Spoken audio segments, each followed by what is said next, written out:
তুই এদিকে আয়, শোন, এই ফাঁদে কলকাতার মানুষগুলো পা দেবেই দেবে। আমি তোকে বলছি ভাইপো, শুনে রাখ, এটা শুনে তোর বাবা কাকা মৃত্যুর বাড়ির দিকে ছুটতে চলে I আসবে। know them very well, small কাকা। ওরা খুব লোভী, এত সহজে সবটা হতে দেবে না।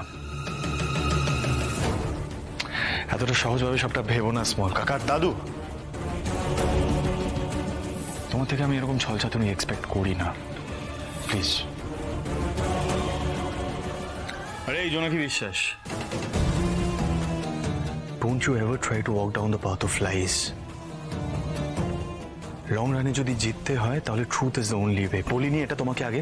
আমি বুঝতে পারছি না দেববাবু, কিন্তু নো কিন্তু তুমি যে প্ল্যানটা করেছো that's a terrible plan. You realize that?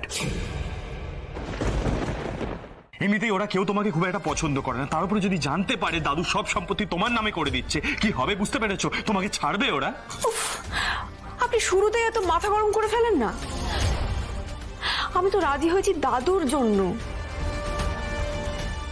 আর আমাকে খারাপ ভাবলে ভাববে, কিন্তু সবাই যদি এক হয় আর কি চাই বলুন? আর দাদুর কথা না শুনলে আমারও খারাপ লাগবে।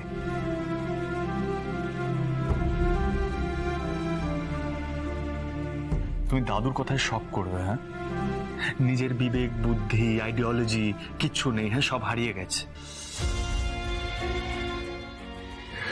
শোনো জোনাকি, তুমি যে প্ল্যানটা করেছো সেটা খুব খারাপ plan. I won't let you be a part of this plan. তুমি কিচ্ছু করবে না, জাস্ট মাথা থেকে বার করে দাও এটা। এই যে ধ্রুবমিত্তির, শোনো এদিকে। বলো দাদু।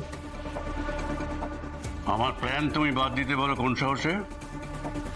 একটা মিথ্যে নাটকের সঙ্গে থাকতে পারছো না? তুমি জানো আমি জোনাকিকে সবকিছু দিয়ে দিতে পারি। খসড়া করা হয়ে গেছে, শুধু সইটা করতে বাকি, ব্যাস। আর এই সই করতে আমার হাত কাঁপবে না।